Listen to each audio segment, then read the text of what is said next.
بسم الله الرحمن الرحيم إذا جاء نصر الله والفتح ورأيت الناس يدخلون في دين الله أفواجا فسبح بحمد ربك واستغفره إنه كان توابا. السلام عليكم ورحمة الله وبركاته. அன்பிற்கினிய சகோதர சகோதரிகளே, சுதந்திர இந்தியா என்ற தலைப்பு எனக்கு தரப்பட்டிருக்கிறது. 1947 நம்முடைய இந்திய தேசம் சுதந்திர தேசமாக சுதந்திரத்தை அடைகிறது. 1947க்கு பிறகு இன்றைய காலகட்டம் 2018 வரை இந்த இந்தியாவை சுதந்திரம் அடைந்திருக்கக்கூடிய இந்த இந்தியாவை ஆட்சி செய்யக்கூடிய ஆட்சியாளர்கள் மாறி மாறி வருவதை நாம் பார்க்கிறோம். அதில் குறிப்பாக இந்த தேசம் சுதந்திரம் அடைந்தாலும் சுதந்திரம் அடையவில்லையோ, சுதந்திரம் என்று சொல்லக்கூடிய ஒரு மூச்சை நாம் சரியாக அடைந்து கொள்ளவில்லையோ என்று நினைக்கக்கூடிய அளவுக்கு வரக்கூடிய ஆட்சியாளர்கள், குறிப்பாக இந்த தேசத்தை தற்சமயம் ஆண்டு கொண்டிருக்கக்கூடிய பாஜக அரசாங்கம் மற்றும் ஒரு சுதந்திரத்தை நமக்கு தேவை என்று வலியுறுத்தக்கூடிய அளவுக்கு தங்களுடைய செயல்பாடுகளை அமைத்துக் கொண்டிருப்பதை நாம் பார்க்கிறோம். 1947 நம்முடைய தேசம் சுதந்திரத்தை அடைந்த பிறகு ஏராளமான இன்னல்களை, பிரச்சனைகளை சந்தித்து வருகிறது. அதில குறிப்பாக பாஜக என்று சொல்லக்கூடிய அவர்களுடைய சித்தாந்தம் என்ன, அவர்களுடைய கோட்பாடு என்ன, எதை இந்த தேசத்திலே விதைக்கிறார்கள், எதை கொண்டு இந்த தேசத்தை அழிக்கிறார்கள் என்று நாம் பார்ப்பதாக இருந்தால் 2 விஷயங்களை அவர்கள் கையில் எடுக்கிறார்கள். ஒரு விஷயம் என்ன, அதாவது இந்த சுதந்திர இந்தியாவில் தேசப்பற்று என்ற ஒரு வாதத்தை கையில் எடுக்கிறார்கள். இன்னொன்று என்னன்னு சொன்னா இந்துத்துவா என்று சொல்லக்கூடிய ஒன்றை கையில் எடுக்கிறார்கள். தேசப்பற்று என்று சொன்னால் இந்த தேசத்தில் வாழக்கூடியவர்கள் தேசப்பற்றோடு இந்தியாவை நேசிக்கக்கூடியவர்களாக வாழ வேண்டும். இந்தியாவினுடைய இந்த சுதந்திரத்திற்கு பிறகு வெள்ளையர்களை எதிர்த்து களம் கண்டவர்கள் இந்த நாட்டிலே தேசப்பற்றுள்ளவர்களாக இருக்க வேண்டும் என்று ஒரு கருத்தை அவர்கள் விதைக்கிறார்கள். ஆனால் இது சரியான கருத்துதான். உண்மையிலேயே இந்த நாட்டில் வாழக்கூடியவர்கள் தேசப்பற்றோடு தான் வாழ வேண்டும், இந்தியாவை விரும்ப வேண்டும், இந்தியாவினுடைய வளர்ச்சியை விரும்ப வேண்டும், அதெல்லாம் சரிதான். ஆனால் இந்த வாதத்தை வைத்துக் கொண்டு தேசத்திற்கு எதிராக, தேசத்தை அழிக்கக்கூடிய சுதந்திரத்திற்கு எதிராக மற்றும் ஒரு சுதந்திரத்தை விரும்பக்கூடிய வேலையை இந்த பாஜக அரசு தொடர்ச்சியாக செய்து வருகிறார்கள். அவர்களுக்கு பல்வேறு விதமான முகம் இருக்கிறது. பாஜக என்று நாம் சொன்னாலும் கூட அரசியல் பிரிவுதான் பாஜக என்பது. ஆனால் அதற்கு வெவ்வேறு பெயர்களிலே சங் பரிவார அமைப்புகளாக அல்லது வெவ்வேறு விஹெச்பி, RSS என்று சொல்லி பல்வேறு விதமான அமைப்புகளாக பிரிந்து தங்களுடைய சதி வலைகளை, சதி வேலைகளை இந்த இந்திய தேசத்தை சின்னாபின்னமாக மாற்றிக் கொண்டிருக்கிறார்கள். அடுத்து எதை கையில வைக்கிறாங்க, அதாவது இந்துத்துவா கொள்கை, இந்துக்கள் இந்த தேசத்திலே வாழ வேண்டும், இந்துக்களுக்குரிய தேசம் என்று சொல்லி போலி சித்தாந்தத்தை இந்த இந்தியாவிலே திணிக்கிறார்கள். ஆனா உண்மையிலேயே இந்துக்களின் மீது அக்கறை உடையவர்களாக, இந்துக்களின் மீது பாசமுடையவர்களாக அவர்கள் சொல்லுவது போல இருந்தாலும் உண்மையிலேயே பாஜக என்று சொல்லக்கூடியவர்கள் RSS என்று சொல்லக்கூடியவர்கள், VHP என்று சொல்லக்கூடியவர்கள், இவர்கள் இந்துக்களுடைய நேசர்களா, இந்துக்களுடைய நல விரும்பிகளா, இந்த தேசத்தினுடைய துரோகிகள், இந்த தேசத்தினுடைய எதிரிகள்? இந்த மாதிரியாக இந்துக்களுக்கு எதிராக பல்வேறு விதமான காரியங்களை செய்யக்கூடியவர்கள் இன்னைக்கு இந்த தேசத்தை இந்துத்துவ தேசமாக மாற்ற வேண்டும் என்று சொல்லி போலி சித்தாந்தத்தை கையில் எடுத்துக்கொண்டு இந்த இந்திய தேசத்தை அழிவு பாதையை நோக்கி அழைத்து செல்கிறார்கள். உண்மையிலேயே வெள்ளைக்காரர்களிடத்திலே இந்திய தேசம் இருக்கும் போது இருக்கக்கூடிய அந்த சுதந்திரம் அதற்கு பிறகு அதிகப்பட வேண்டுமா இல்லையா? நாளுக்கு நாள் அதை அதிகமாக கூடப்பட வேண்டுமா இல்லையா? ஆனா நிலைமை என்ன இருக்கிறது? எப்படி இந்த தேசத்தை ஆக்கிவிட்டார்கள்?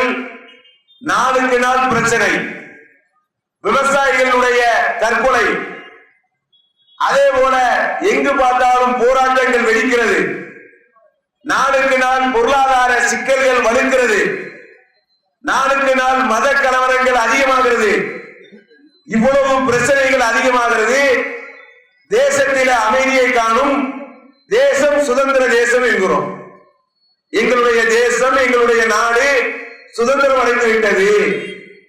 வெள்ளைக்காரரிடத்திலே இருக்கக்கூடிய நிலையில் இருப்பதை விட எங்களுடைய நாடு முன்னேற்றத்தை அடைந்து விட்டது என்று சொல்லி நமக்கு நாமளே போலியாக நம்மை மகிழ்ச்சி அடைய செய்து கொண்டிருக்கிறோமே தவிர இந்த இந்திய தேசம் முழுமையாக சுதந்திரம் அடைந்து விட்டதா? முழுமையாக பரிபூர்ணமாக ஒரு மூச்சை நம்மளால் விட இயலுகிறதா? உண்மையிலேயே தேசம் எப்படி மாற வேண்டும்? 1947 விடுதலை அடைந்திருக்கிறது என்று சொன்னால் உலகத்தில் இருக்கக்கூடிய பணக்கார நாடுகளில் பட்டியலிலே இந்தியா இடம்பெற்றிருக்க வேண்டும். வருஷம் என்ன ஆகுது? 50 வருஷம் ஆகிறது. 50 வருஷ காலமாக இந்தியாவினுடைய வளர்ச்சியை நீங்கள் எண்ணிட்டு பாருங்கள். விவசாயிகள் அவர்களுடைய தரத்திற்கு ஏற்றால் கூட வாழ்க்கை நடத்துகிறார்களா? கிடையாது. அப்ப இந்தியாவினுடைய பல்வேறு பிரச்சனைகள் அடுக்கடுக்காக சொல்லிக் கொண்டே போகலாம். ஏன் இவ்வளவு பிரச்சனைகள்? சுதந்திரத்திற்கு பிறகு தீர்வு இல்லாமல் சென்று கொண்டிருக்கிறது. அதனுடைய பின்னணியிலே சதியிலே யார் இருக்கிறார்கள்? இந்த தேசம் அமைதியை விரும்பினாலும் அமைதியாக இந்த தேசம் பயணிக்க கூடாது என்று சொல்லி சதி நமக்கு தெரியாமல் நடந்து கொண்டிருக்கிறது. அதனுடைய மூல காரணம் யார்? இந்த பாஜக என்று சொல்லக்கூடிய அவர்கள் தான், வேறு யாரும் கிடையாது. இதை காழ்ப்புணர்விலே வெறுப்பிலே சொல்லுகிறேன் என்று நினைக்க வேண்டாம். ஒரு அரசியல் கட்சியின் மீது அல்லது ஒரு தனி இயக்கமாக செயல்படக்கூடிய அரசியல் அமைப்புகள் மீது வெறுப்பில் நான் சொல்லுகிறேன் என்று நீங்கள் நினைக்க தேவையில்லை. இந்த தேசத்தினுடைய வரலாற்றை நீங்கள் புரட்டி பாருங்கள். 1947 சுதந்திரம் அடைந்த பிறகு இந்தியாவிலே ஒரு மிகப்பெரிய தலைவலி ஏற்படுகிறது. என்ன தலைவலி ஏற்படுகிறது? 1948 பாபர் மசூதியினுடைய பிரச்சனை மிகப்பெரிய விஸ்வரூபம் எடுக்கிறது. 1948 ஏற்பட்டிருக்கக்கூடிய அந்த பிரச்சனையை உண்மையிலேயே இந்த தேசத்தை விரும்பக்கூடியவர்களாக பாஜகவோ அல்லது RSS அல்லது VHP இது மாதிரியான சங் பரிவார அமைப்புகள் நினைத்திருந்தால், விரும்பியிருந்தால், இந்த தேசம் அமைதியாக இருக்க வேண்டும் என்று நினைத்திருந்தால் 1948 மிக விஸ்வரூபம் எடுக்கக்கூடிய அந்த பாபர் மசூதியினுடைய விவகாரத்தை 2 வருஷத்தில் முடிவுக்கு கொண்டு வந்திருக்கலாம், 3 வருஷத்தில் முடிவுக்கு கொண்டு வந்திருக்கலாம். ஆனால் இவர்கள் என்ன செய்கிறார்கள்? அதை கையில் எடுக்கிறார்கள். எதை சொன்னால் இந்துக்கள் கவரப்படுவார்கள், எதை சொன்னால் இந்துக்களுடைய மனதிலே ஒரு மகிழ்ச்சி ஏற்படும், எதை சொல்லி அரசியலை வைத்தால் இந்த இந்திய தேசத்தினுடைய அரசியல் கட்டிலே அமரலாம், என்பதற்காக சதியை பின்னுகிறார்கள். ராமரின் மீது பாசமா அவர்களுக்கு? ராமரின் மீது அன்பா? அன்பின் காரணமாக எடுக்கப்பட்ட விஷயமா அது? கிடையாது. ராமர் என்று சொல்லிக் கொண்டு ராமரினால் இந்த தேசத்தை சின்ன பின்னமாக சுக்குமுகலாக மாற்றியவர்கள் இந்த சங் பரிவார அமைப்புகள். சிலை வைக்கப்படுகிறது பாபர் மசூதி என்று சொல்லக்கூடிய அந்த இடத்தில். 1500 பாபர் மசூதி கட்டப்பட்ட அந்த காலகட்டம். ராமர் அங்கே பிறந்தார் அப்படிங்கிறாங்க. ராமர் பிறந்ததாக நாங்க நம்புறோம். சரி, நீங்க நம்பிட்டு போங்க. ராமர் பிறந்தார் என்று நம்பினால் அது அந்த இடத்தில் பிறந்தார் என்பதற்கு என்ன ஆதாரம்? ஆதாரம் சமர்ப்பிக்கப்பட்டதா? ஒருவர் அந்த இடத்திலே பாபர் நுழைவாசலுடைய அந்த நடுப்பகுதியிலே ராமர் பிறந்தார் என்று சொல்வதற்கான ஆதாரம் என்ன? எந்த ஆதாரமும் கிடையாது. எந்த ஆதாரமும் இல்லாமல் இந்த கருத்தை இந்த தேசத்திலே பரவ விடுகிறார்கள். உலகத்தில் உள்ள அனைவருக்கும் இதை சொல்லுகிறார்கள். ராம ஜென்ம பூமி, ராமரை நாம் மதிக்க வேண்டும், ராமருக்கு அங்கே கோயில் கட்ட வேண்டும். இப்படி சொல்லக்கூடியவர்கள் உண்மையிலேயே கடவுளை மதிக்கக்கூடியவர்களா?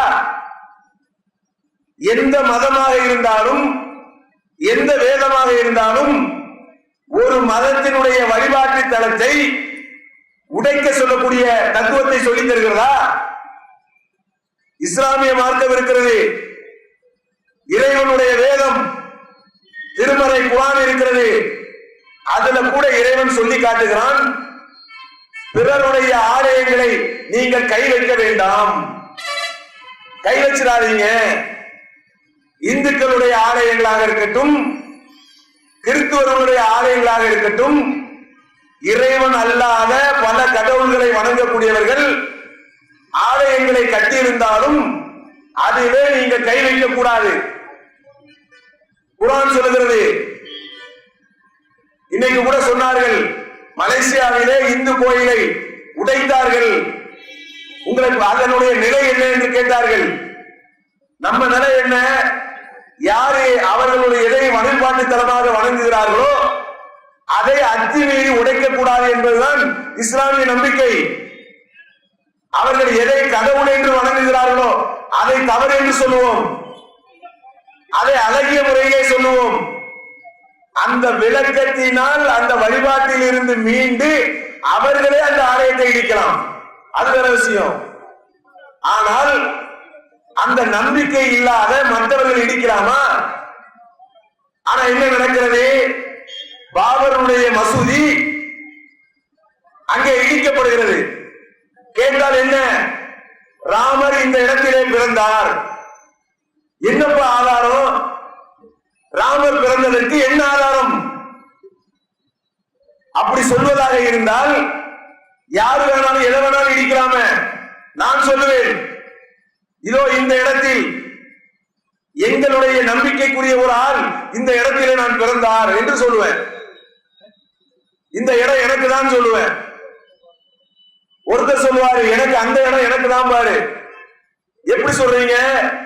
அது எங்க தாத்தா அந்த இடத்துல தான் பிறந்தாரு, பட்டா இருக்குது என்னுடைய தாத்தா பேர்ல, பட்டா என்னுடைய தாத்தா பேர்ல இருந்தாலும் எங்க தாத்தா அங்கதான் பிறந்தாரு, அதனால ஏன் இடம் சொன்னா அதை ஏற்றுக்கொள்வோமா? சரியான வாதமா அது? ராமர் அந்த இடத்திலே பிறந்தார் என்று சொல்லக்கூடிய வாதமே போய் அது அவதூறு. அப்படியான ஒரு அவதூறை இந்தியா முழுவதும் பரப்புகிறார்கள்.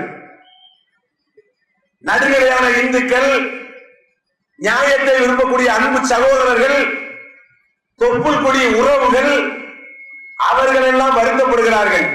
இது அநியாயமா இருக்கு. இது எவ்வளவு பெரிய ஒரு சுதந்திர நாடு, ஒரு அற்புதமான ஒரு நாட்டிலே ஒரு வணக்க வழிபாட்டை இடிக்கலாமா?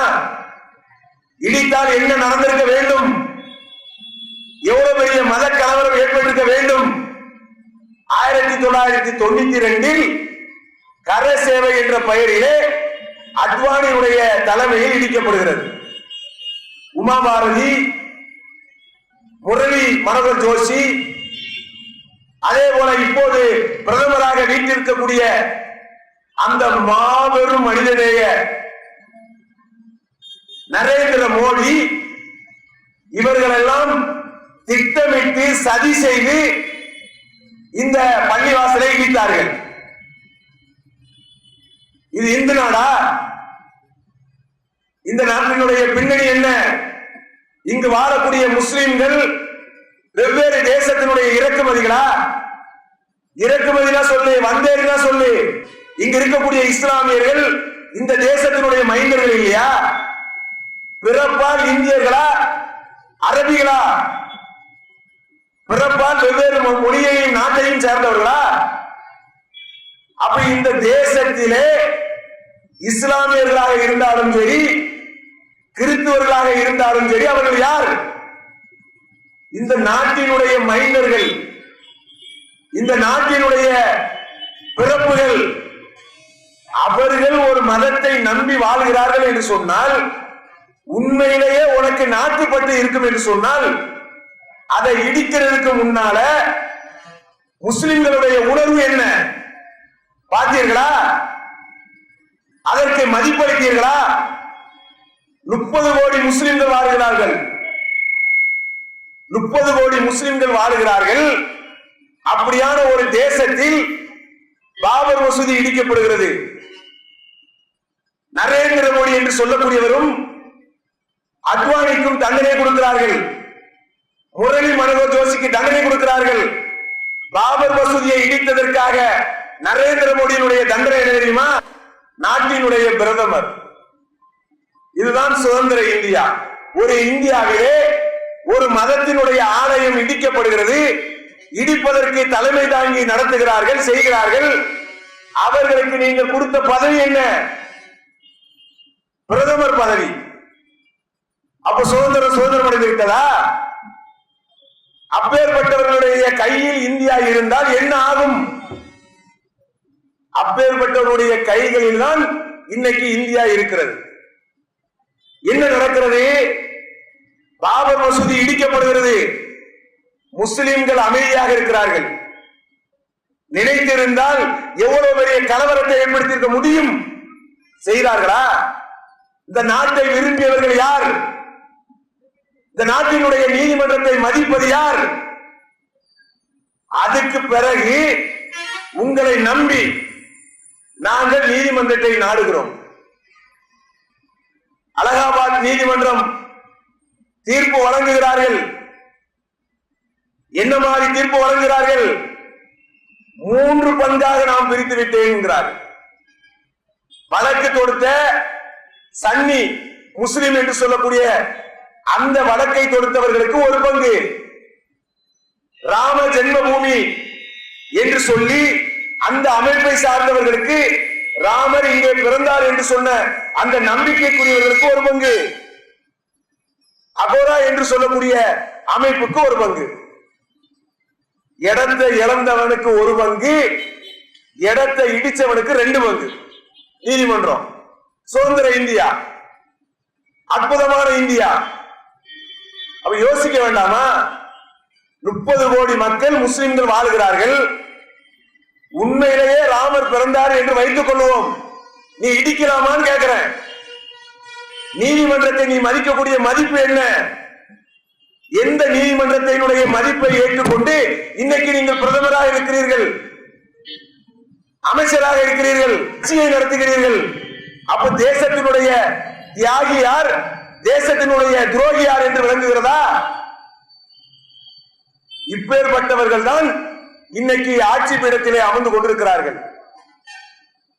நாட்டை பிளக்கணும், நாட்டை துண்டாடணும், கலவரத்தை ஏற்படுத்தணும், முஸ்லிம்களையும் இந்துக்களையும் மோத விடணும்.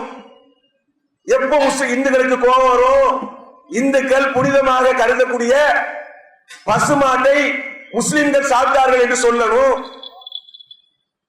மாடுகளை கடத்திட்டு போற மாதிரி வீடியோ எடுக்கணும், முகநூல் அதை பரவ விடணும். இந்துக்களுக்கு அக்கறத்தை ஊட்டணும், முஸ்லிம்களையும் இந்துக்களையும் மோத விடணும், அதிலே அரசியல் ஆதாயம் அடையணும். சுதந்திர இந்தியா. குஜராத்திலே கலவரம் நடக்கிறது, மோடியினுடைய தலைமையில் நடக்கிறது. கருவறுத்து கொல்லப்படுகிறார்கள், பெண்கள் கொல்லப்படுகிறார்கள், குழந்தைகள் கொல்லப்படுகிறார்கள். கொத்து கொத்தாக அங்கே ஒரு படுகொலை நடக்கிறது. மோடிக்கு விசா கூட கொடுக்கல அமெரிக்கால. இன்னைக்கு பிரதமராகி அவர் ஊர் சுத்திட்டு இருக்கிறார், அது வேற விஷயம். ஆனால் இவர் முதல்வராக இருக்கக்கூடிய காலகட்டத்தில் இவருக்கு விசா கூட கொடுக்க கூடாது என்று சொல்லி தடுக்கப்பட்டவர் இந்த மோடி. அவர் இடத்திலே கேட்கப்படுகிறது, பேட்டியிலே கேட்கிறார்கள், குஜராத்தினுடைய கலவரத்திற்கு நீங்கள் கலக்கம் அடைகிறீர்களா, வருத்தப்படுறீர்களா, உங்க மனசு உறுத்தலையா கேட்கிறார்கள்.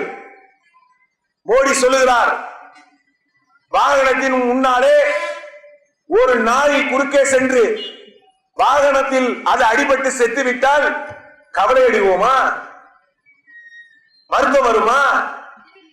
அது மாதிரிதான் என்று சொல்லுகிறார். இவர்தான் இந்த தேசத்தினுடைய பிரதமர். இது என்ன? சுதந்திர இந்தியா. அப்ப சுதந்திர இந்தியா என்று சொன்னால் எது சுதந்திரம்? பிற மக்களினுடைய மனிதநேயம் மதிக்கப்பட வேண்டாமா? இந்த தேசத்திலே பல்வேறு சமூக மக்கள் வாழ்கிறார்கள். இந்து நாடுன்னு சொல்லி அறிவிப்பதாக இருந்தால் அறிவி, வேண்டாம் என்று சொல்லல. ஆனால் அது அனைவரும் ஏற்றுக்கொள்ள வேண்டுமா இல்லையா? இந்தியாவும் பாகிஸ்தானும் பிரிவினைக்கு உள்ளாகிறது. பாகிஸ்தான் எங்களுக்கு வேண்டும் என்று சொல்லி போனவர்கள் போய்விட்டார்கள். இங்கே இருக்கக்கூடியவர்கள் பாகிஸ்தான் வேண்டும் என்று சொன்னவர்களா? இந்த தேசம் வேண்டும் என்று சொன்னவர்கள். இந்த இந்தியாவிலே வாழக்கூடிய முஸ்லிம்கள் 1947 இந்த நாடு சுதந்திரம் அடைந்திருக்கிறது என்று சொன்னால் முஸ்லிம்களுடைய பங்குகளை மறுக்க முடியுமா? காயிதே மில்லத் யார்? சிப்பாய் கழகம் எப்படி வந்தது? வேலூர்ல சிப்பாய் புரட்சி ஏற்படுகிறது. அதை கூட பாடத்திலே இருட்டடிப்பு, அதை கூட எடுத்து விட்டார்கள். இவர்களுடைய ஆட்சியிலே வரலாறை அழிப்பதிலே முனைப்பாக செயல்படுகிறார்கள். சிப்பாய் புரட்சியாக இருக்கட்டும், இது மாதிரி ஏராளமான போராட்டங்கள் இந்த தேசத்திற்காக முஸ்லிம்கள் செய்கிறார்கள், செய்திருக்கிறார்கள். அப்படி தியாகம் செய்தவர்களுக்கு நாடு இல்லையா? ஆனால் வெள்ளக்காரனுக்கு காட்டி கொடுத்தவர்கள் வாஜ்பாய் யாரு? வாஜ்பாயினுடைய வரலாறு என்ன? வாஜ்பாயினுடைய பின்னணி என்ன? வெள்ளக்காரனுக்கு காட்சி கொடுத்த பின்னணிதான். வரலாற்றை நீ புரட்டி பாரு, இல்ல நீ மறு பார்ப்போம், நீ இல்லன்னு சொல்லு பார்ப்போம். காட்டி கொடுத்தவர்களை தலைவராக்கி விட்டு தியாகம் செய்தவர்களை துரோகியா காட்டிவிட்டு சுதந்திர இந்தியாவா? அப்ப இன்னைக்கு என்ன? மோடி பிரதமராக இருக்கிறார், அவரு மத கலவரத்தின் மீது நம்பிக்கை உடையவர். அவர் கையில தான் இன்னைக்கு ஆட்சி இருக்கிறது. இந்த நிலையில பாபர் மசூதியினுடைய விவகாரத்தை மறுபடி கையில் எடுத்திருக்கிறார்கள். ஏற்கனவே அது வழக்கில் இருக்கிறதா இல்லையா சொல்லு? நீதிமன்றத்தை நீ மதிக்கிறியா இல்லையா? அமைதி பேச்சுவார்த்தை, ஸ்ரீ ஸ்ரீ ரவிசங்கர் அமைதியினுடைய புயல், சாதுக்கள் அமைதியை விரும்பக்கூடியவர்கள் சொல்லுவது நல்லாக இருக்கிறது. ஆனா உள்ள என்ன? அனைத்தும் நய வஞ்சகம். நீதிமன்றத்தினுடைய தீர்ப்புகளிலே பாபர் மசூதியுடைய விவகாரம் இருக்கக்கூடிய நிலையில் இப்ப என்ன? நாங்கள் ராமருக்கு கோயில் கட்டுவோம், அதற்காக ரத யாத்திரை நடத்துவோம், நாங்க நீதிமன்றத்தை மதிக்க மாட்டோம். ஏன்னு சொன்னா எங்களுக்கு தலைமை பீடமாக இருக்கக்கூடிய ஆள் யாரு? எங்களுடைய தலைவர் நரேந்திர மோடி இன்னைக்கு பிரதமராக இருக்கிறார். அப்படின்னு சொல்லிக்கிட்டு பாபர் மசூதியினுடைய விவகாரத்தை கையில் எடுக்கிறார்கள். குறித்துக் கொள்ளுங்கள், சொல்லிக் கொள்கிறோம்.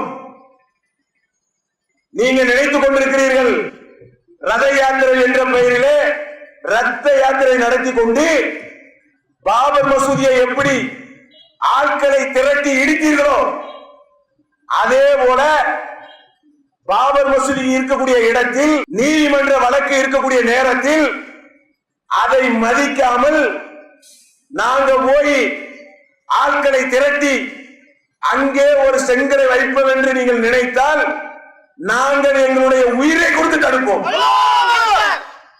அதை விளங்கிக் கொள்ள வேண்டும். அன்னைக்கு இருக்கிற மாதிரி நினைக்கிறார் மோடி, அன்னைக்கு இருக்கக்கூடிய காலகட்டம் மாதிரி சங் பரிவார அமைப்புகள் நினைத்துக் கொண்டிருக்கிறார்கள்.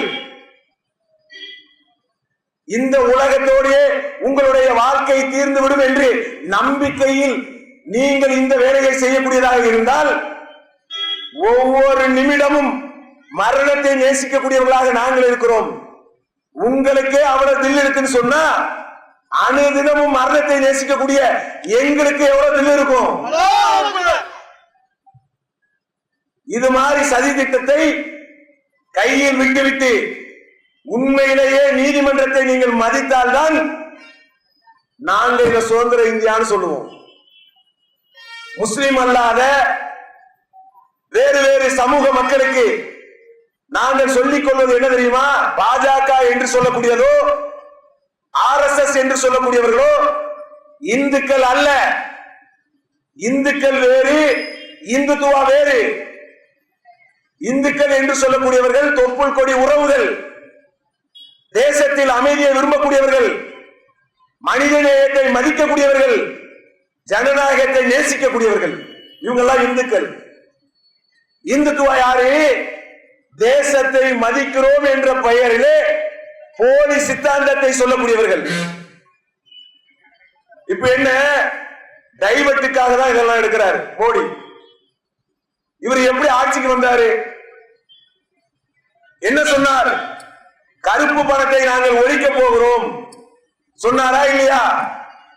கருப்பு பணத்தை ஒழித்து விட்டாரா? ஆட்சி முடிய போகிறது. உலகத்தில் பார்க்காத இடமே கிடையாது. தான் பிரதமராக வந்த பிறகு அரசாங்கத்தினுடைய பணத்தில் எங்க வரி பணம்? உங்க தாத்தா பணமா அது? ஜப்பானுக்கு செல்லுகிறார், லண்டனுக்கு செல்லுகிறார், அமெரிக்காவுக்கு செல்லுகிறார், எங்க வேணாலும் போ, வருஷத்துல 2 திருப்பு போ. வருஷம் முள்ளா போயிட்டு இருந்தா என்ன அர்த்தம் கேட்கிறேன். என்னைக்காவது இந்தியாவில் இருக்கிறார் அவரு? உலகம் முழுவதும் எங்களுடைய வரி பணத்திலே கோடிக்கணக்கான கிட்டத்தட்ட 16,000 கோடி என்கிறார்கள். இந்த ஆளு வந்து உட்கார்ந்ததில் இருந்து 16,000 கோடி அளவுக்கு உலகம் சுற்றும் நாயகன் என்று இவருக்கு பெயர் சொல்லலாம். அவருடைய ஆடைகளில் ஒரு ஆடையை இடையிலே ஒரு இருந்தார்கள் முகநூலிலே மோடி மோடி என்று எழுதியிருக்கும். அதனுடைய விலை எவ்வளவுப்பா? 7 லட்சம் 8 லட்சம் 7 லட்சம் ரூபாய் 8 லட்சம் ரூபாய் அளவுக்கு உங்களுக்காக ஆடை தயாரித்து 16 கோடி ரூபாய் அளவுக்கு ஊர்ல உள்ள, உலகத்தில் உள்ள, தேசத்தில் உள்ள எல்லா ஊரையும் சுத்துறதுக்கு யாரு அப்ப விட்டு பணம்? எங்க பணம் இல்லையா? எங்க வரி இல்லையா? இந்த தேசத்தினுடைய ஒவ்வொரு அமைதியை விரும்பக்கூடிய நன்மக்களினுடைய உழைப்பு இல்லையா? வரி இல்லையா? காசு இல்லையா? இதையெல்லாம் செய்துவிட்டு ஆட்சிக்கு எப்படி வந்தார்? கருப்பு பணத்தை நாங்கள் ஒழிக்க போகிறோம். காங்கிரஸ் அரசு கருப்பு பணத்திற்கு முட்டு கொடுக்கிறார்கள், ஊழலிலே மூழ்கி கிடக்கிறார்கள். காங்கிரஸ் என்று சொன்னாரே ஊழல் என்று அர்த்தம் என்று சொன்னாரா இல்லையா? அனைத்து மக்களையும் ஏமாற்றினார். எனக்கு ஓட்டு போடுங்கள், உங்களுடைய அக்கவுண்டிலே 15 லட்சம் ரூபாய் வரும் சொன்னாரு. அதை பார்த்து பார்த்து ஏங்கி ஏங்கி பல பேர் செத்துட்டான். 15 லட்சம் வந்துச்சா? 15 பைசாவாவது வந்துச்சா?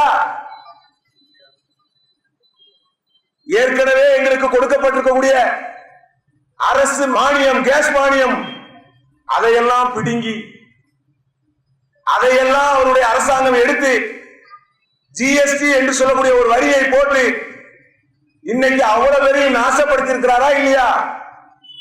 அப்ப கருப்பு பணம் என்று சொல்லி சுவிஸ் பேங்கில் இருந்து வருகிறது. 7,000 கோடி பணம் இருக்கிறது, 8,000 கோடி பணம் இருக்கிறது, கருப்பு பணத்தை நாங்கள் கொண்டு வர இருக்கிறோம் இப்படின்னு சொன்னிய, கொண்டு வந்தியா? உண்மையிலேயே கொண்டு வந்தா நான் பாராட்டுறேன். விமர்சனிக்க வேண்டும் என்பதற்காக சொல்லவில்லை. யோசிக்கணும். தேர்தல் வருகிறது, வெத்து ஜாலம், வெத்து வார்த்தை, இதுதான் அவர்களுடைய மந்திர வார்த்தை. கருப்பு பணத்தை மீட்கிறோம் என்று சொல்லி ஒன்னையும் காணோம், 5 பைசா கூட மீட்கவில்லை. இதையெல்லாம் மாற்றுவதற்குத்தான் இப்போது பாபர் மசூதியினுடைய விவகாரம் கையில் எடுக்கப்படுகிறது. மறக்கணும்ல, நம்ம மக்கள் நல்ல மக்கள், எதை எடுத்தாலும் மறந்துடுவாங்க. இன்னைக்கு என்ன செஞ்சோம் மறந்துடுவாங்க, நாளைக்கு என்ன செஞ்சோம் மறந்துடுவாங்க.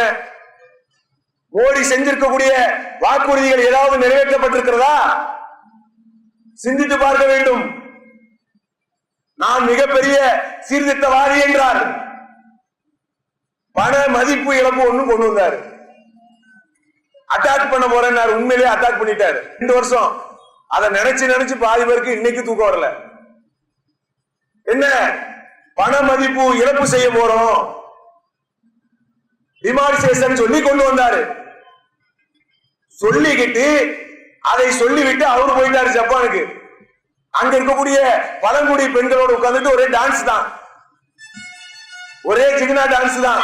மோடி இப்ப எங்க இருக்கிறாரு? மோடி எங்க இருக்கிறாருன்னு சொன்னா ஜப்பான்ல இருக்கிறாரு. நாம எங்க இருக்கிறோம்? பெங்களூருடைய வாசல்ல விடியால 5 மணிக்கு காத்து கிடக்கிறோம். பெண்கள் காத்து கிடக்கிறார்கள், முதியவர்கள் காத்து கிடக்கிறார்கள், வயசானவர்கள் காத்து கிடக்கிறார்கள், குழந்தைகள் சாப்பாட்டுக்கு வழி இல்ல. பண மதிப்பு இழப்பினுடைய விவகாரத்தில் இந்தியாவிலே கிட்டத்தட்ட 100க்கும் மேற்பட்ட உயிரினங்கள் காலி. வருத்தப்பட்டாரா? சுதந்திர இந்தியா. हमारा नाम क्या है, तुम्हारा नाम क्या है, तेरा है बारा है, இதை தவிர வேற என்ன சொல்லுங்க. இதுதான் இந்த தேசத்தினுடைய முழக்கமாக இருக்கிறது. மங்கிஸ்தா கிங்கிஸ்தா என்று சொல்லி நான் டெய்லி வானொலியில் பேச போகிறேன் என்று சொல்லி சினிமாவுக்கு நீங்கள் சென்றிருக்கலாம். சினிமாவில் போனா கூட இப்ப சினிமாவில் போனவர்கள் தான் ஆட்சியை நிர்ணயிக்க செய்யக்கூடிய அளவுக்கு சர்க்கார் படம் ஓடுமா ஓடாதா, சர்க்கார் படத்தை எடுத்தவருக்கு பிரதமர் பதவி கொடுக்கலாமா வேண்டாமா, இப்படி யோசிச்சுட்டு இருக்கிறாங்க. அப்படி யோசிக்கக்கூடிய அந்த மக்களுக்கு தீனி போடுற விதமாக நீங்க நடிக்க சென்றிருக்கலாம். நாட்டினுடைய தேசத்தில் இருக்கிறீர்கள், பண மதிப்பு இழப்பு விவகாரத்தை ஏற்படுத்துகிறீர்கள். ஜப்பானுக்கு போகலாமா? நீங்க போங்க, வேண்டாம்னு சொல்லல. அது அந்த நேரத்தில் போகலாமா? உங்க மனைவி யசோதா அம்மா, அந்த அம்மா வந்து கதறுது, ஐயோ என் காசெல்லாம் போச்சே. உங்க மனைவியை நடு ரோட்டில் ஓட விட்டீங்களா இல்லையா? உங்க மனைவியை நடு ரோட்டில் ஓட்ட விட்டு எங்களுக்கு நன்மை செய்கிறீர்களா? என்ன நடந்தது? 3-4 விஷயத்தை சொன்னாரு. மக்களே கேட்டுக்கொள்ளுங்கள், 1 மாத காலம்தான், அதற்கு பிறகு உங்களுக்கு நிம்மதி பெருமூச்சு தான் அப்படின்னாரு. ஏங்க என்ன விஷயம்? நிறைய ஹவாலா பணங்கள் வருகிறது. இந்த பண மதிப்பு இழப்பு விவகாரத்தில் அனைத்தும் சரியாயிரும் மக்களே சொன்னார் மோடி. அடுத்து என்ன? கருப்பு பணம் கோடி கோடியாய் புரளுகிறது, அதெல்லாம் சரியாயிரும் மக்களே சொன்னார். அடுத்து என்ன? தீவிரவாதத்திற்கு பாகிஸ்தானில் இருந்து அப்படியே இறங்குகிறார்கள், குதிக்கிறார்கள். அவன் இறங்கும் போது நீ என்ன பண்ணிட்டு இருந்தேன்னு தெரியல, அது வேற விஷயம். எதை எடுத்தாலும் பாகிஸ்தான் தான், எதை எடுத்தாலும் சரி, எதை செஞ்சாலும் சரி. இங்க ஒரு பாட்டி செத்துட்டா கூட பாகிஸ்தானுடைய குண்டு வீச்சில் தான் இந்த கிழவி செத்துருப்பார்களோ என்று நான் டவுட் படுகிறேன் என்று அமைச்சர் பேட்டி கொடுப்பாரு. அதை கேட்டுட்டு 4 பேரு பார்த்தீர்களா இந்த 80 வயசு பாட்டி செத்ததுக்கு பாகிஸ்தான் போட்ட குண்டுதாங்க காரணம் அப்படிம்பாங்க. அப்ப என்னன்னு கேட்டா, தீவிரவாதத்திற்காக பொருளாதாரங்கள் ஏராளமான பணங்கள் இங்கே வருகிறது என்று சொல்லி மோடி என்ன செஞ்சார்? பண மதிப்பு இழப்பு விவகாரத்தை செய்தார். 500 ரூபாய் நோட்டு செல்லாது, 1000 ரூபாய் நோட்டு செல்லாது. நிதி அமைச்சர் அருண்ஜேட்லி கூட தெரியல, நாசப்படுத்திட்டார் இந்தியாவை. நீ ஒரு பெரிய ஒரு திட்டத்தை கொண்டு வர்றதா இருந்தா உன்னை சார்ந்து இருக்கக்கூடிய நிதி அமைச்சர் அவருக்கு தெரியணுமா இல்லையா? அந்த ஆளுக்கே தெரியலன்னு அவர் சொன்னார்னா அவரை கொண்டு வருவாங்க. அதனால அவர் அப்படி மேக்கப் பண்ணிக்கிட்டாரு. தெரிஞ்சாலும் தெரியும், தெரியாமலும் இருக்கலாம். மோடி சொன்னாலும் சொல்லியிருப்பாரு, சொல்லாமலும் போயிருப்பாரு. நல்ல மனுஷன் மோடி, அப்படி சொன்னாதான் அவருக்கு சீட்டு. அப்ப என்ன, 500 ரூபாய் செல்லாது என்கிறீர்கள், 1000 ரூபாய் செல்லாது என்கிறீர்கள். எவ்வளவு பெரிய ஒரு திட்டத்தை கையில் எடுக்கிறீங்க. ஏழைகள் ஏழைப்பாளையினுடைய நிலை என்ன? கடுகு டப்பாலையும் சீனி டப்பாலையும் ஒளிச்சு வச்சிருந்தா அவ்வளவு பணம் செல்லாதுன்னு சொன்னா யோசிச்சு பார்க்க வேண்டாமா? பெண்கள் 5000 10,000 சேர்த்து வைத்திருப்பார்கள். கடுகு டப்பாலையும் சீனி டப்பாலையும். அது அந்த காலம். நீங்க நினைக்கலாம் அந்த காலத்துலதான் சீனி டப்பா கடுகு டப்பா. இப்பெல்லாம் வேற மாதிரி என்ன செஞ்சிருப்பாங்க, சேஃப்டி பண்ணி வச்சிருப்பாங்க. அதெல்லாம் செல்லாதுன்னு நீ சொல்றிய, அதெல்லாம் யோசிக்க வேண்டாமா? எத்தனையோ பேர் ஏங்கி செத்தார்கள். மறுநாள் கல்யாணம், திருமண ஏற்பாட்டுக்காக 5 லட்சம் ரூபாய் பணம் இருக்கிறது, நீ செல்லாதுன்னு சொல்லிட்ட, அவன் தூக்கு போட்டு செத்துட்டான். முடிஞ்சு போச்சு. சுதந்திரம் இல்லையா? என்ன சுதந்திரங்கிறீங்க? என்ன நீ என்ன ஆட்சி பண்றீங்க? யோசிக்க வேண்டாமா? பண மதிப்பு இழப்பால் விவகாரத்தில் உங்களுடைய திட்டம் தோல்வியை தடவிருக்கிறதா இல்லையா? இதை மறைக்கிறதுக்கு தான் பாபர் மசூதி. ஏன் பாபர் மசூதி விஷயத்தை கையில் எடுக்கிறார்? வழங்குதா? ஏன் கையில் எடுக்கிறார்? இதெல்லாம் நீங்க மறக்கணும். இதெல்லாம் உங்களுக்கு யாவும் வரக்கூடாது. இதுல யாவும் வந்துச்சுன்னு சொன்னா அடுத்து பிரதமருடைய நாற்காலி சீட்ல உட்கார இயலாது. அதனால இதை மறைக்கிறார். விவசாயி இந்த ஐயா கண்ணுங்கிற ஒரு ஆளு போராட்டம் நடத்துகிறார். டெல்லியில போராட்டம் நடத்தி கொண்டே இருக்கிறார். ஒரு நாள் முழு ட்ரெஸ்ஸோட வர்றாரு, மோடி பாக்குற மாதிரி இல்ல. மறுநாள் சட்டையை முட்டி தூக்கி போட்டுக்கிட்டு வெறும் டவுசரோட வர்றாரு, அப்பவும் பாக்குற மாதிரி இல்ல. அடுத்து அதையும் கலந்துக்கிட்டு வெறும் அன்றாடோடு வருகிறார், அப்பவும் கேட்கிற மாதிரி இல்ல. அடுத்து என்ன, போராட்டத்தை, மோடியினுடைய கவனத்தை, பிரதமருடைய எண்ணத்தை திசை திருப்புவதற்காக மண்ட ஓடுகளை எடுத்துக்கிட்டு, ஐயா பாருங்க ஐயா, வறுமையில இருக்கிறோம், கஷ்டத்தில் இருக்கிறோம், தண்ணி இல்ல. இந்த ஆளு பார்க்க கிடையாது. எலி கறியை சாப்பிட்டு போராட்டம் நடத்துகிறார்கள். எலியை வாயில் வைத்துக் கொண்டு கடித்துக் கொண்டு போராட்டம் நடக்கிறது. மோடி கேட்க மாட்டேங்கிறாரு. ஏன்? அவர் யாருக்கு அப்பாயின்மெண்ட் கொடுத்திருக்கிறாரு? கஜோலுக்கு. உடனே ஒருத்தர் சொல்லுவாரு, அது கஜோல் இல்ல பாய், அந்த நடிகை பேரு கிஜோல்னு ஏதாவது ஒரு பேரை சொல்லுவாங்க. எவ்வளவு இருந்துட்டு போறா, நமக்கு அது மேட்டர் இல்ல. உங்க அப்பாயின்மெண்ட் யாருக்கு? நடிகைக்கா? முகத்துல பவுடரை அள்ளி போட்டு விட்டு பணத்துக்காக காசுக்காக சதைகளை காட்டக்கூடியவருக்கு உங்க அப்பாயின்மெண்ட். நாட்டுல சாப்பாடு இல்லைங்கிறான், தண்ணி இல்லைங்கிறான், விவசாயிகள் சாகிறார்கள், தற்கொலை செய்கிறார்கள். விவசாயிகளுடைய தற்கொலையினுடைய எண்ணிக்கை என்ன? வருஷத்துக்கு 16,000 அளவுக்கு. அதையும் தாண்டி தற்கொலை செய்து கொண்டே இருக்கிறார்கள். 2015 விவசாயிகளுடைய தற்கொலையினுடைய சதவீதம் 40% அதிகமாகிறது. யாரு பிரதமர்? யார் ஆட்சியில? ஐயா மோடி ஆட்சியில. மோடி சார் ஆட்சியில் இருக்கும் போது, பாஜகவினுடைய ஆட்சியில் இருக்கும் போது, இந்திய தேசியத்தை விரும்பக்கூடியவர்கள் ஆட்சியில் இருக்கும் போது, இந்துத்துவாவை விரும்பக்கூடிய நன்மக்கள் ஆட்சியில் இருக்கும் போது, இந்தியா எங்களுக்கு தான் என்று சொல்லி ரொம்ப அன்பு காட்டக்கூடிய இந்திய மக்கள் ஆட்சியில் இருக்கும் போது 2015 40% விவசாயிகளுடைய தற்கொலை அதிகமாகிறது. தீர்வு கண்டியா? சரி பண்ணியா? நீ எதை சரி செஞ்ச? தீராத கடன் காரணமாக 3000க்கும் மேற்பட்ட விவசாயிகள் தற்கொலை செய்கிறார்கள். விவசாயிகள் கடனிலே சிக்கி தவிக்கிறார்கள். ஒரு விவசாயி விவசாயம் பண்றதா இருந்தா, விளைச்சலை கொண்டு வர்றதா இருந்தா சாதாரண விஷயமா? அது எவ்வளவு கஷ்டம். விவசாயம் என்பது இன்னைக்கு கஜா புயல் வந்து விட்டது. கடுமையான சேதம். 7 மாவட்டங்கள் பாதிப்புக்குள்ளாக இருக்கிறது. திருவாரூர் மாவட்டம், புதுக்கோட்டை மாவட்டம், அதே போல தஞ்சை ஆகிய மாவட்டங்கள் கடுமையாக சேதமடைந்திருக்கிறது. ஒரு விவசாயி மீள வேண்டும் என்று சொன்னால் 5 அல்லது 6, 7 வருஷம் ஆகும். ஏன் தென்னை முள்ளெல்லாம் போயிட்டுங்கிறாங்க. அவங்க தென்னை மரத்தை பிள்ளைன்னு தான் சொல்லுவாங்க. ஏன் தென்னை மரத்தில் இருந்து தேங்காய் என்ன செஞ்சுட்டு இருக்கும்? அது காய்த்துக் கொண்டே இருக்கும், தேவைகளை நிறைவேற்றிக் கொண்டிருக்கும். தென்னை பிள்ளைகள் எல்லாம் சென்று விட்டன என்று சொல்லி தங்களுடைய மீள் வாழ்க்கைக்காக இங்கே ஏங்கிக் கொண்டிருக்கிறார்கள். தீராத கடனிலே சிக்கி தவிக்கிறார்கள். மோடி சார் வந்தாரா? மோடி சார் வந்து எட்டி பார்த்தாரா? சுதந்திர நாட்டினுடைய தேசிய பிரதமர். இவருக்கு பேர் என்ன?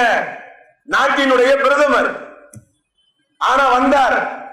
கோவையிலே தக்கி வாசுதேவன் என்று சொல்லக்கூடியவர் ஒரு சிலை திறப்பு நிகழ்ச்சிக்கு கூப்பிடுகிறார். ஐயா வந்து அப்படி இறங்குறாரு. அப்படி அவருக்கு இறங்குறதுன்னா ரொம்ப ஆசை. வந்து இறங்குகிறார். கோயம்புத்தூர்ல செலவு வைக்கலன்னா இந்தியாவோட மழை பெய்யாதா? வறுமை ஒழிஞ்சிருமா? சிலை வைப்பதற்காக அவ்வளவு செலவு செய்து நீங்க கோயம்புத்தூர்ல தக்கி வாசுதேவன் என்பவர் பெரிய சமூக தாக்கமுள்ள தலைவர். அவர் முன்னால கோடிக்கணக்கான மக்கள் இருக்கிறார்களா? அவருக்காக ஓடி வருகிறீர்கள். ஓடி வர்றாரு. வந்துகிட்டு அந்த ஒரு உடும்பு மாதிரி ஒன்று இருக்காது, உடும்பையாக பேருனது, அதை உட்கார்ந்துகிட்டு டங்கு டங்குன்னு அடிச்சிட்டு இருக்கிறாரு மோடி. ஏன்?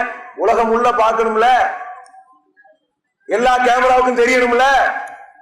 ஏற்கனவே ஒரு ஆளு கேமரா எடுத்துக்கூடிய நேரத்தில் இவருக்கு பாதுகாப்பு அதிகாரி ஒருத்தர் குறுக்கா வந்துடுறாரு. அவருக்கு வேலை கிழிஞ்சு போச்சு, அவ்வளவுதான். இப்ப என்ன ஆகுது? மோடி வருகிறார். கோயம்புத்தூர்ல ஜக்கிய திருப்திப்படுத்த வந்தீங்கள, டெல்டா பகுதியில தண்ணி இல்லாம, சாப்பாடு இல்லாம, மின்சாரம் இல்லாம சாகுறான் என் தோழர்கள், எங்கள் தமிழ் கொடி உறவுகள். நாங்க இறங்கினையா களம், ஏதோ மைக்கில் பேசுறோம் நினைக்க கூடாது. 16ஆம் தேதி வருகிறது பிரச்சனை, கஜா புயல். 17 எங்களுடைய மக்கள், ஆயிரக்கணக்கான தொண்டர்கள் அந்த டெல்டா பகுதி பாதிக்கப்பட்ட 7 மாவட்டங்களை முற்றுகையிட்டார்கள் நன்மை செய்வதற்காக. மரங்கள் எல்லாம் ரோடுகளிலே வீழ்ந்து கிடக்கிறது. அறுத்து வீசினோம். மிஷின்களை சொந்த செலவில் வாங்கி செய்தோம். எரியறதுக்கு விளக்கு இல்ல, இந்தாபுடி மெழுகுவர்த்தி, இந்தாபுடி சோலார் லைட், இந்தாபுடி பிஸ்கட், இந்தாபுடிங்க பிரெட், பிள்ளைக்கு பால் இல்ல, இந்தாபுடிங்க பால் பாக்கெட். வசதி உள்ளவர்கள், பல பேருக்கு அன்னதானம் செய்யக்கூடியவர்கள் நம்மிடத்தில் மெழுகுவர்த்தி வாங்குவதற்காக நின்றார்கள். கிட்டத்தட்ட 1,75,00,000 ரூபாய் அளவுக்கு நாங்கள் இந்த ஜமாத் விநியோகம் செய்திருக்கிறது. அல்லாஹ்வுக்கு எல்லா புகழும். இன்னும் கணக்கிட்டுக் கொண்டிருக்கிறோம். கிட்டத்தட்ட 3 கோடி அளவுக்கு வருகிறது.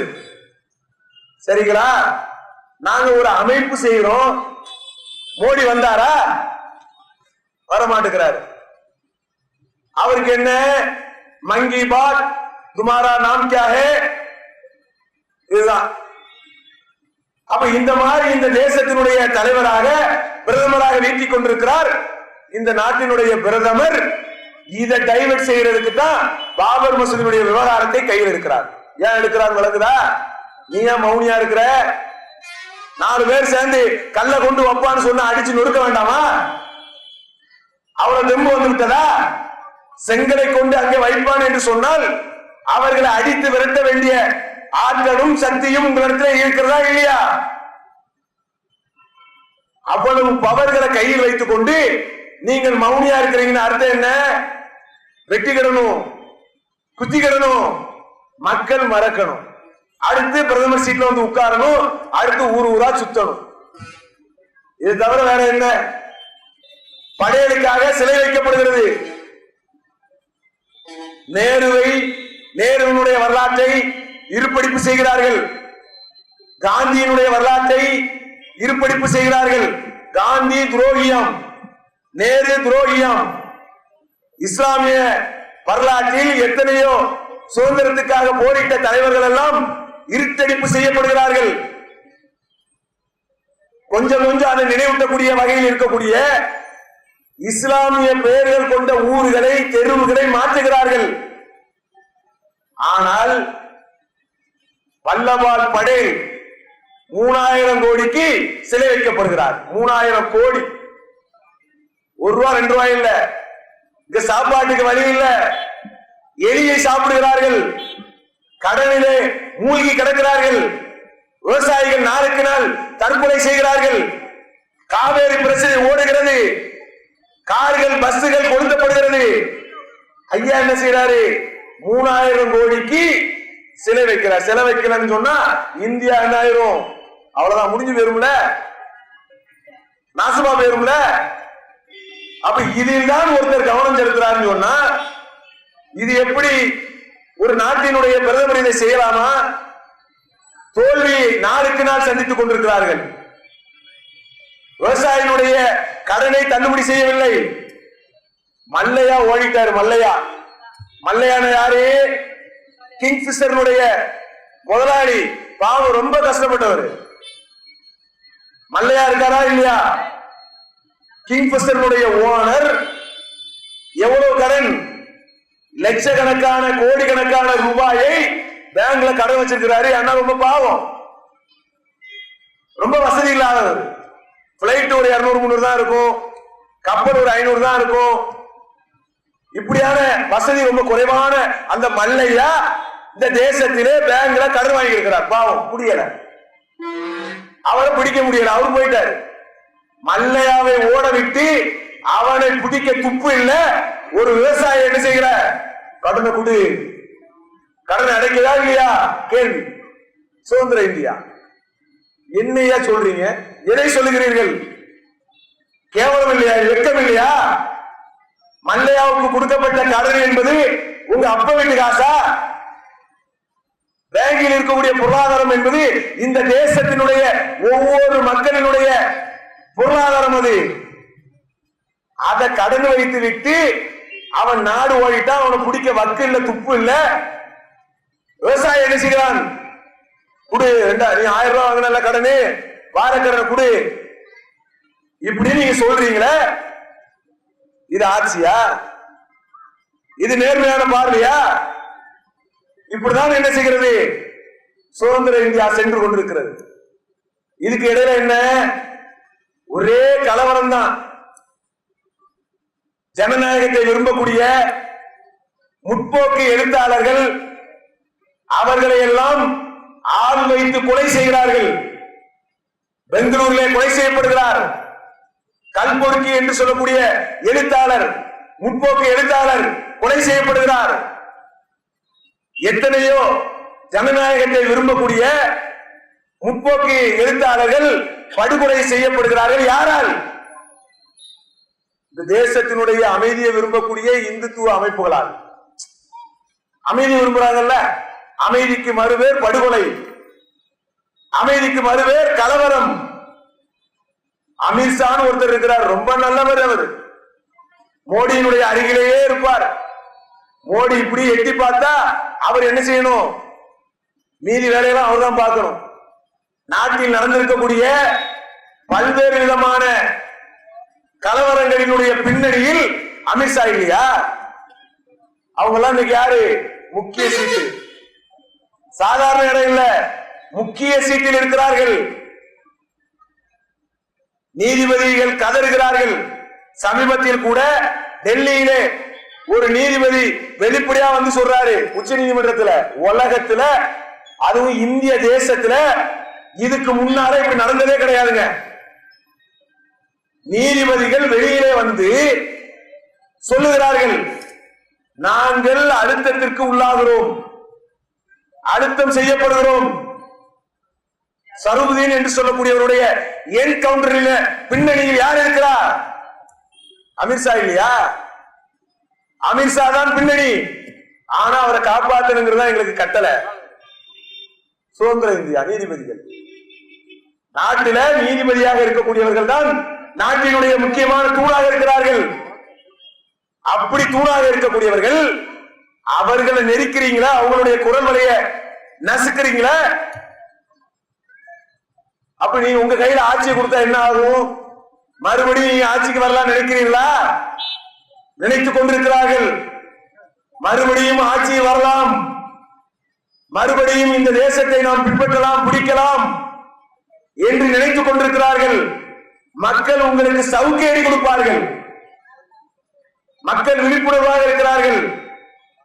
கருப்பு பண விவகாரமா இருக்கட்டும், பண மதிப்பு இழப்பு விவகாரமா இருக்கட்டும், எல்லாம் நீங்கள் செய்ததை பச்சை துரோகம். இதெல்லாம் மறைக்கிறதுக்கு அடுத்து அப்பப்போ முஸ்லிம் பெண்கள் மேல ஒரு அக்கறை வந்துடும். ஐயாவுக்கு கெட்டின பொண்டாட்டி மேலே அக்கறை இல்லை. யசோதா அம்மா ஊரா சுத்துறாங்க. அந்த அம்மா யசோதா அம்மா யாரும் தெரியல, மோடியுடைய ஒய்ஃப். அந்த அம்மாவை அனாதையா விட்டுக்கிட்டு முஸ்லிம் பெண்கள் மீது இவருக்கு அக்கறை வருகிறதாம். என்ன பாக்குற? முத்தலாக் தடை சட்டம்.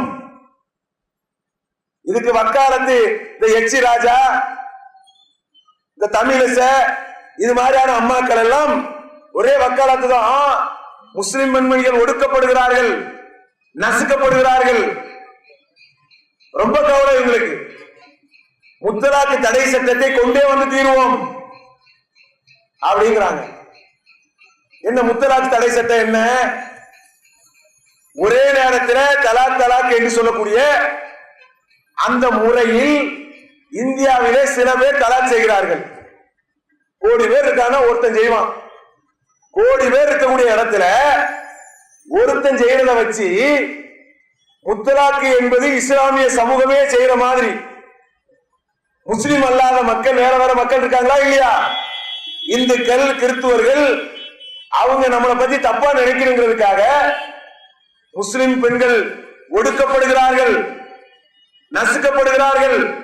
அதனால் முத்தலாக்கு தடை சட்டத்தை நாங்கள் கொண்டு வர போகிறோம். அவசர தடை சட்டம். என்ன அவசரம்? காவேரி பிரச்சனை ஓடிட்டு இருக்கு, அதுக்கு அவசரத்தை காணும். விவசாயி தற்கொலை பண்றான், அதுக்கு அவசரத்தை காணும். நாளுக்கு நாள் பல்வேறு போராட்டங்கள் நடக்கிறது, அதுக்கு அவசரத்தை காணும். அதுக்கெல்லாம் அவசரத்தை காட்டாத மோடி முத்தலாக்கு தடை சட்டத்தில் நாங்கள் அவசரமாக தீர்ப்பு சொல்ல வேண்டும் அப்படிங்கிறார். உண்மையிலேயே முத்தலாக்கு தடை சட்டம் என்ற பெயரிலே முஸ்லிம்களுக்கு நன்மை செய்யப்பட்டிருக்கிறதா? சட்டம் என்ன? தலாக் தலாக் என்று சொல்லி எவனாவது விவரம் தெரியாம சொல்லிட்டான்னு சொன்னா கூட உண்மையிலேயே இஸ்லாமிய சட்டத்தின்படி மறுபடி அவர்கள் இணையலாம், சேர்ந்து வாழலாம். ஆனா மோடியினுடைய சட்டப்படிப்பு என்ன தெரியுமா? ஜெயில கம்பி தான் என்னணும். தலாக்கு தலாக்குன்னு சொல்லிவிட்டு நேர கம்பி என்ன வச்சிருவாரு. யார வேணாலும் கம்பி என்ன வைக்கலாம். நீங்க வைத்திருக்கக்கூடிய சட்டங்கள் நேர்மையாக நீதியாக பயணிக்கிறதா? மிஸ்யூஸ் செய்யப்படும். இஸ்லாமிய தலைவர்களுக்கு எதிராக சிறைச்சாலையில அடைக்கப்பட வேண்டும் என்பதற்காகத்தான் இந்த சட்டம் பயன்படும். வேற எதனால் பயன்படும்? யாராவது ரொம்ப ஓவரா பேசுறானா, தம்பி வா நீ நேரா ஜெயிலுக்கு போ. ஏன்பா நீ முத்தலாக்குல தலாக்கு தலாக்கு சொல்லிட்ட, சட்டப்படி நீ 3 வருஷம் கழிச்சு தான் வெளியில வரணும். எப்ப நான் கல்யாணமே கட்டல, அதெல்லாம் தெரியாது. சட்டம் இருக்கு, நீ கட்டினா என்ன கட்டாத்தா என்ன? மோடி ஐயா சட்டம் போட்டிருக்கிறாரு, தலாக்கு தலாக்கு நீ சொல்லி இருக்கிற, அதனால நீ உள்ள போ. கல்யாணமே கட்டாத ஆளை கூட உள்ளதுக்கு போடுவீங்க நீங்க. அதுக்குதானே உன் சட்டம். என்ன உன் சட்டத்துல நீ எதை செய்தீங்க? எதை சரி செய்தீர்கள்? இஸ்லாமியர்களின் மீது உண்மையிலேயே பாஜகவுக்கும் அதே மாதிரி பாஜகவினுடைய தலைவர்களுக்கும் அக்கறை இருக்கும் என்று சொன்னால் சச்சார் கமிஷன் நிறைவேற்றி கமிஷன் போட்டார்களா இல்லையா? ரங்கநாதன் கமிஷன் போட்டார்களா இல்லையா? போட்டு கமிஷன் போட்டு வருஷம் என்னாச்சு? முஸ்லிம்கள் கல்வியிலே பின்தங்கி இருக்கிறார்கள். சுதந்திர இந்தியாவில நாட்டினுடைய தேசத்திற்காக கஷ்டப்பட்ட ஒரு சமூகம் என்ன ஆகிறது? கல்வியிலே பின்தங்கி இருக்கிறார்கள். எல்லா விதமான வளர்ச்சியிலும் பின்தங்கி இருக்கிறார்கள். கல்வியில இடஒதுக்கீடு கொடுன்னு சொல்லி சச்சார் கமிஷன் பரிந்துரை செஞ்சுச்சா இல்லையா? கொடுத்தியா? நீ எங்க கொடுத்த? மதரசாக்களிலே தீவிரவாதங்கள் போதிக்கப்படுகிறது எங்களை பத்தி செய்தி. எத்தனையோ நன்மக்கள் இஸ்லாமியர்களை தவறாக விளங்குவதற்காக தீவிரவாதிகள் என்று சித்தரிக்கக்கூடிய ஒரு வேலையை தானே செய்றீங்க. முஸ்லிம் சொன்னாலே தீவிரவாதி, குண்டு வச்சிருவான். எந்த குண்டு வச்சிருவோம்? கோழி குண்டு கூட எங்களுக்கு வைக்க தெரியாது. குண்டு வச்சிருவான்னா நாங்க விடுதலை புலிகளா? விடுதலை புலிகளுக்கெல்லாம் குண்டுகளை இப்படி மேல மேல தூக்கி போடுறது சர்வசாதாரணம். நாங்க நக்சலைட்டுகளா? மாவோயிஸ்டுகளா? விடுதலை புலி, நக்சலைட்டு, மாவோயிஸ்ட், அல்பா, உல்பா இதெல்லாம் யாரு? முஸ்லிமா? அதுக்கெல்லாம் அழகிய பேர் நக்சலைட். ஏன் இந்து தீவிரவாதம் சொல்லு? இலங்கையில இன்னைக்கு வரைக்கும் மூச்சு விடாமல் திணறி கொண்டிருக்கக்கூடிய அதில் ஏற்பட்டிருக்கக்கூடிய அந்த பிரச்சனைகளுக்கும் பல்வேறு விதமான குண்டு வெடிப்புகளுக்கும் விடுதலை புலிக்கு பங்கு இல்லையா?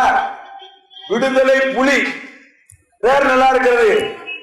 எந்த மதம் சொல்லி சேர்த்து சொல்லி அதையெல்லாம் விட்டு விட்டு எவனோ 10 பேர் அங்க செய்யற மாதிரி 10 பேர் இங்க இருப்பான். முஸ்லிம் தீவிரவாதி. மதரசாக்களினுடைய ஆலயங்களிலே குண்டு வைப்பதற்கான பயிற்சி கொடுக்கப்படுகிறது. பச்சையா போய் சொல்லலா இல்லையா? பிரக்யா சிங் என்று சொல்லக்கூடிய அந்த பெண்மணி யார்? அந்த இந்துத்துவ பெண்மணி யார்? முஸ்லிமா? பிரக்யா சிங்கிறீங்க.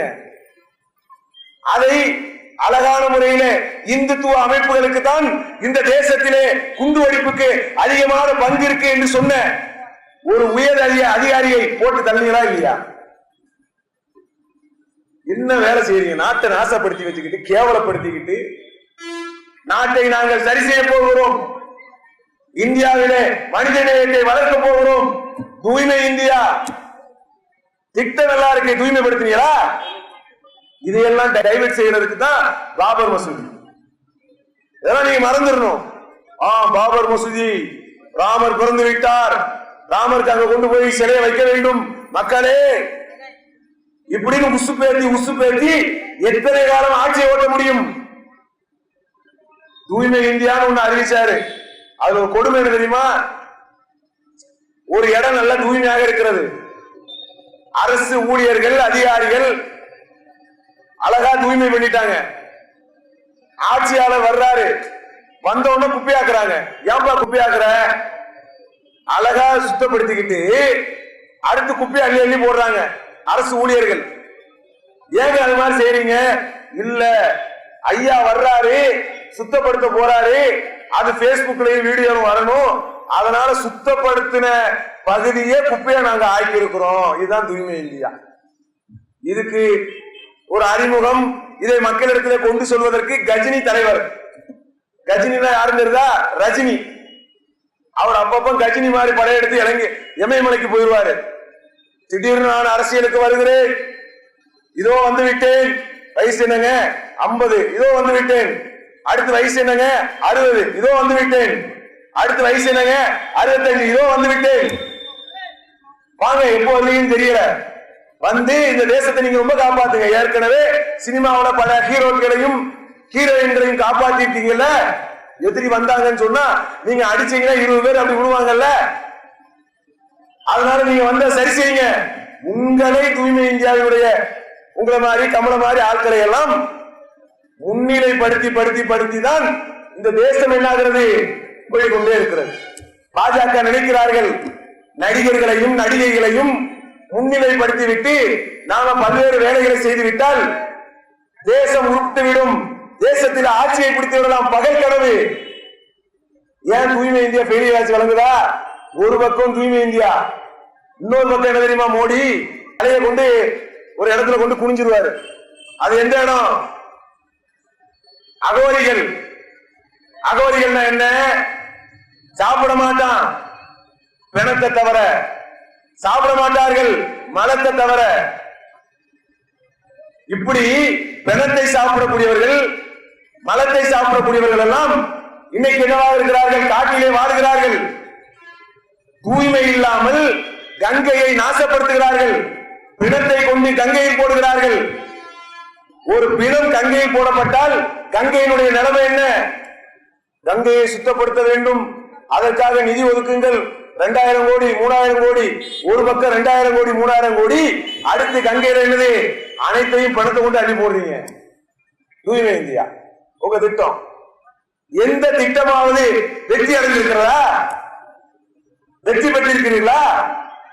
அப்ப என்ன போலியான இல்லாததை மோடி, வளர்ச்சி மோடி, மோடி வருகிறார், பிரதமர் ஆகிறார். 4 வருஷமா ஆயி அதாபாயி செத்து எப்பண்டா போவான்னு பல பேர் நினைக்கிற அளவுக்கு ஆயிட்டா இல்லையா? எந்த அளவுக்கு வேதனை செய்திருக்கிறீர்கள்? இவ்வளவும் செய்துவிட்டு சுதந்திர இந்தியாவில எந்த ஒரு கவலையும் இல்லாமல் மனித நேயத்திற்கு மாற்றமான பல்வேறு விதமான அசம்பாவிதங்கள் நாளுக்கு நாள் நடக்கிறது. டெல்லியிலே அசீம் என்று சொல்லக்கூடிய முகமது அசீம் என்று ஒரு சிறுவன் அடித்து கொலை செய்யப்படுகிறான் சங் பரிவார அமைப்புகளால். பீகாரிலே ஒரு முதியவரை எரித்து கொலை செய்கிறார்கள். துர்கா பூஜை என்று சொல்லக்கூடிய அந்த நிகழ்ச்சியிலே வெளியில போகக்கூடாது என்பதற்காக கொலை செய்யப்படுகிறார்கள். இன்னைக்கு கேட்க ஆள் இல்ல. மாட்டுக்கறியை சாப்பிடுகிறார்கள் என்று சொல்லி, மாட்டுக்கறி புனிதமில்லை என்று சொல்லி, மாட்டினுடைய மலம் புனிதமானது என்று சொல்லி, மாட்டுக்கறியை சாப்பிடுகிறார்கள் என்று சொல்லி எத்தனை உயிர்கள் தேசத்திலே பழிவாங்கப்பட்டிருக்கிறது. முடிவு காணும். இதெல்லாம் இதுக்கு பின்னால யார் இருக்கிறா? இதையெல்லாம் தூண்டிவிடக்கூடிய, தூண்டுதலை செய்யக்கூடியது யார்? சங் பரிவார அமைப்புகள். நாளுக்கு நாள் மத கலவரம் வர வேண்டும், வெட்டிக்கிட்டு சாகணும், ஆட்சியை பிடிக்கணும். இந்துக்களே, உங்களுக்கு நான் நன்மை செய்யக்கூடியவன். பார்த்தீர்களா? ராமருக்கு கோயில் கட்ட போறோம், வாரியலா? இதுதான். இத சொன்ன என்ன அர்த்தம்? ராமருக்கு கோயில் கட்டுகிறோம் என்று சொல்லி இந்திய தேசத்தில் இருக்கக்கூடிய ஒவ்வொருவருக்கும் சமாதி கட்டுகிறீர்களா இல்லையா? நீங்க எதை செய்கிறீர்கள்? அப்ப இவ்வளவு மோசமான ஆட்சியை தான் என்ன செஞ்சுட்டு இருக்கிறார் மோடி அரசாங்கம் செய்து கொண்டிருக்கிறது.